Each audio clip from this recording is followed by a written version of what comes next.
اب ہم بات کرنے والے ہیں اشفاق ایک ایسے دل دہلا دینے والے واقعے کی جس کو پڑھتے ہی، جس کو سنتے ہی میرا ذہن جو ہے وہ کام کرنا تھوڑی دیر کے لیے بند ہو چکا ہے.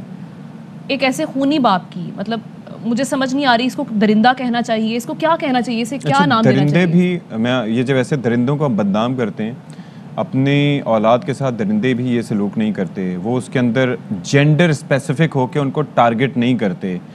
یہ ایک المیہ یہ ہے کہ انسان کو اشرف المخلوقات بنایا گیا ہے، لیکن یہاں پر ایسا ہو رہا ہے. اور آپ امیجن کیجئے کہ یہ ایک ایسا دور ہے جس کے اندر لوگوں کی سوچ تبدیل ہو رہی ہے. یعنی کہ ہم بیٹیوں کے لیے دعا بھی کرتے ہیں، ہمیں پتہ ہے کہ بیٹیاں صرف باقاعدہ طور پر رحمت ان کو قرار دیا گیا، اور واقعتاً لوگ دعا کرتے ہیں کہ ان کے گھر میں بیٹی ہو، کیونکہ بیٹی سے ایسوسیٹ بہت سی ایسی چیزیں ہوتی ہیں جو کہ ان کو تیار کرنا، ان کو دیکھنا، کتنی ساری چیزیں ہوتی ہیں. ان کا کیئر کرنے کا انداز ہی اپنے ماں باپ سے متعلق الگ ہوتا ہے. لیکن یہاں پر یہ شخص، سب سے پہلے یہ واقعہ ایکسپلین کر لیتے ہیں. میاں والی میں یہ واقعہ پیش آیا ہے. سنگ دل باپ ہے شاہزیب، جس کو بیٹی کی پیدائش برداشت نہیں ہوئی اور 7 دن کی اپنی پھول جیسی بیٹی کو اس کی ماں کی گود سے چھین کر پہلے زمین پر پٹخا اور اس کے بعد 5 گولیاں مار کر بے دردی سے یہ کزن میرج تھی، ایک طرح کی درندے نے اسے قتل کر کزن میرج تھی جی. اور اس کے اندر یہ تھا کہ یہ جو خبر رپورٹ ہوئی اس کے اندر سب لوگ مبارکبادیں دینے آ رہے تھے. 7 دن کی بچی تھی اور ایسے میں یہ باہر سے کہیں سے آیا ہے، اور اس کے بعد اس نے پہلے باہر کھڑے ہو کے کہا کہ جی نہیں چھوڑوں گا اور اس کو میں مار دوں گا. اس کے بعد بچی کی ماں سے لے کے اس کو زمین پہ پٹخایا، پھر اس کے اوپر اپنا پسٹل خالی کر دیا. اور جناب یہ پولیس کے ساتھ بھی مقابلہ کرتے ہوئے یہ شخص فرار ہو گیا. اب ایسے واقعات سمجھ نہیں آ رہی یہ کیا مائنڈ سیٹ ہے، اس کو کس طرح سے کنٹرول کیا جائے، یا ان لوگوں کو ایسی سزائیں دی جائیں کہ اس کے بعد ایسے واقعات جنم نہ لیں. اسی پر بات کرتے ہیں. ماہر نفسیات ڈاکٹر معیز حسین صاحب نے ہمیں اسٹوڈیوز میں جوائن کیا ہے. سر بہت شکریہ آپ کے وقت کا. مجھے تو سمجھ نہیں آ رہی، الفاظ نہیں ہے کہ اس کو ایکسپلین بھی کیسے کیا جائے. مطلب یہ کیا مائنڈ سیٹ ہے.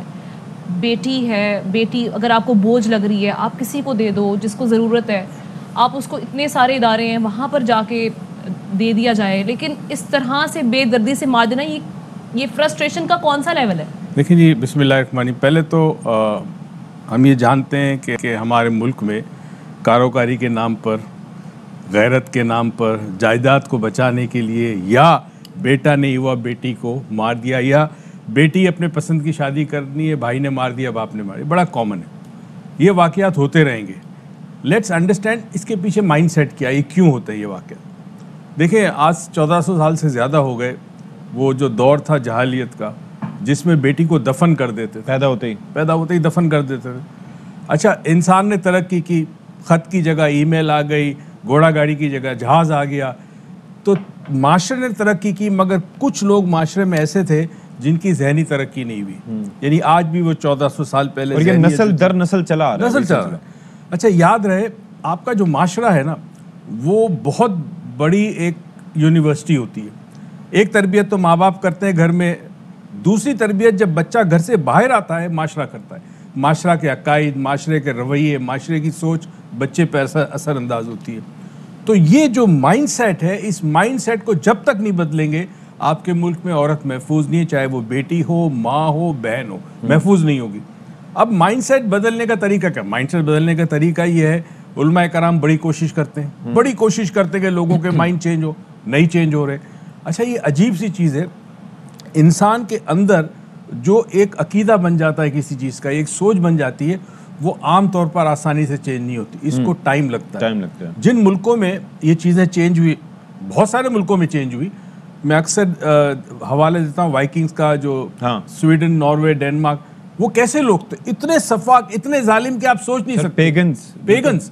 اور آج اتنی شائستہ قوم بن چکی ہے، وہاں پہ کرائم نہ ہونے کے برابر ہے. یعنی 1% سے بھی کم کرائم ہے. وجہ کیا ہے؟ ایجوکیشن. مگر ایجوکیشن کی کوالٹی چاہیے.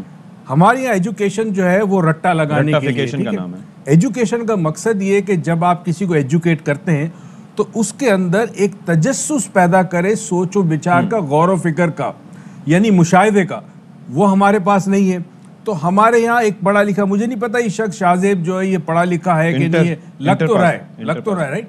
مگر یہ انٹر میں اس نے کیا پڑھا؟ اس کا مطلب ہے کہ بند ذہن بند ہی رہا، اس کے اوپر کتابیں لا. ایک اور چیز سر مجھے بتائیں کہ ہم اکثر یہ سنتے ہیں کہ جس گیدرنگز میں آپ بیٹھتے ہیں وہ چننا آپ کا حق ہوتا ہے, آپ کا اختیار ہوتا ہے, لیکن اس کو اپنے اوپر اثر انداز ہونے دینا یا نہ دینا یہ آپ کے اختیار میں نہیں ہوتا.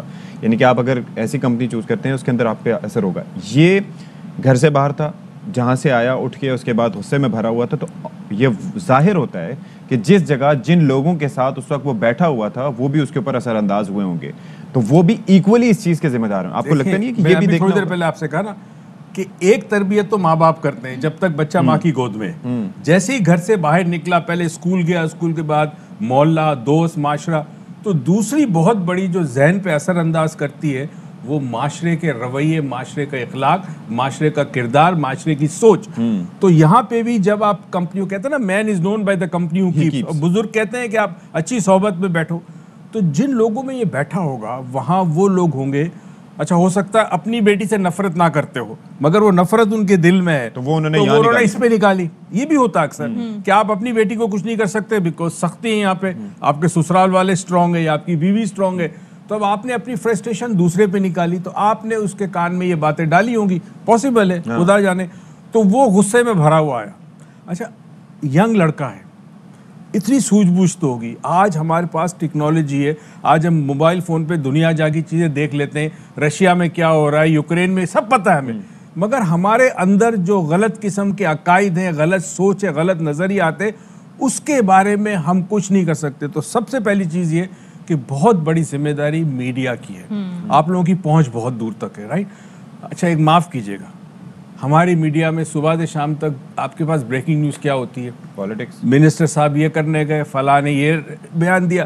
مجھے حیرت ہے آپ کے پاس 24 گھنٹے کی نیوز میں کوئی ایسا مواد نہیں ہوتا جو اس ملک کے نوجوانوں کے ذہنوں میں تبدیلی لائے, اس کے خیال سازی کرے. ایک اور چیز میں اس پہ ذرا, آپ نے یہ کہا کہ وہ شخص آیا اور اس نے آ کے یہ عمل کیا, اور ظاہر ہے کہ اس نے یہ نہیں سوچا کہ کس طریقے سے کئی معلومات, کئی اپنی عقائد تبدیل کر سکتا تھا, سوچ سکتا تھا. کیوروسٹی ایک بڑی امپورٹنٹ چیز ہے, وہ انسان میں ہونی چاہیے.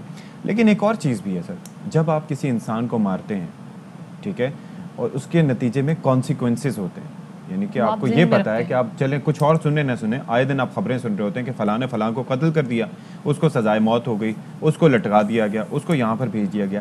اس شخص کے اندر باقی کچھ عقل ہو نہ ہو, یہ عقل نہیں تھی کہ یہ پکڑا جائے گا, اس کو پروسیکیوٹ کیا جائے گا, یا اس کو جیل بھیجا جائے گا, یا جو بھی. اسی سے جڑا یہ سوال کہ آپ کو نہیں لگتا جس بے دردی سے اس نے یہ اقدام لیا ہے, یہ پہلے بھی اس مائنڈ سیٹ کا تھا اور اس نے پہلے بھی اس طرح کے کرائمز کر چکا ہوگا ڈیفینیٹلی, کیونکہ ایک دم سے اتنا حوصلہ بلند نہیں ہوتا کہ آپ آ کر آئیں, پٹخیں سب کے سامنے, گولیاں ماریں, پھر پولیس سے مقابلہ بھی کریں اور فرار ہو جائیں. دیکھیں دونوں باتیں, پہلی بات ہے غصے کو حرام کیوں کہا گیا ہے, یہ واحد حرام ہے جس کا پینا حلال ہے.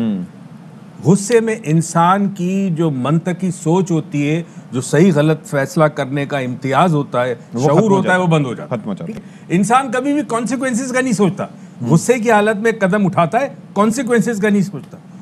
دوسری چیز جو آپ نے کہی یہ بات کہ جی اس نے پہلے بھی کیا ہوگا, ہو سکتا ہے یہ تشدد پسند ہو, اس نے اپنی بیوی کو پہلے بھی مارا ہوگا, بچی کے پیدا ہونے سے مارا ہوگا, ہو سکتا ہے دوستوں میں بھی تشدد پسند ہو, کئی چیزیں ایسی ہوں گی, ہو سکتا ہے کوئی بڑا جرم نہ کیا ہو مگر چھوٹی موٹی چیزیں اس نے کی ہوگی. اتنا ڈیفینیٹلی کہ اپنی بیوی کو مارتا ہوگا. اور سب سے بڑی چیز لوگ بھی دیکھتے ہوں گے نا, انوالو ہوں گے, معاشرہ پورا انوالو ہوگا. بھائی آپ اپنی بیٹی, ہم 2 دن پہلے ہم نے وومنس ڈے کی بات کی ہے, کیا ہماری بیٹیوں کو حق نہیں ہے کہ کوئی ان پہ ہاتھ اٹھائے تو جا کے تھانے میں رپورٹ کرے, اس شخص کو پکڑوائے؟ مگر وہ تھانے میں جائیں گے تو اس سے مین ورلڈ, سارے پولیس والے جو ہے وہ سارے مرد ہیں. اچھا ایک چیز آپ نے نوٹس نہیں کی کہ یہاں پہ ہم اتنی باتیں کرتے, ابھی آپ نے یہ بات کی 2 دن ہم روئے, کل پھر کوئی نیا واقعہ ہوگا, ٹھیک ہے, پھر وہی پہ جائے. تو کیوں نہ کوئی ایسا کام کیا جائے کہ جس کے بعد یہ ذہن سازی کی جائے نوجوانوں کی, مردوں کی, کہ بھائی عورت جو ہے جب بیٹی ہوتی تو دعا کرتی ہے کہ باپ سلامت رہے, بہن ہوتی ہے تو دعا یہ کرتی ہے کہ میرے بھائی کو جاب مل جائے. تو مطلب وہ مقام جو بیٹی کا تھا وہ کیا ہے, گریجول پروسیس ہونا چاہیے اور لوگوں کو ہوش کے ناخن لینے چاہیے. بہت شکریہ ڈاکٹر معیز حسین صاحب, آپ تشریف لائے. آپ ایک بریک لیتے ہیں جی, بریک کے بعد آئیں گے.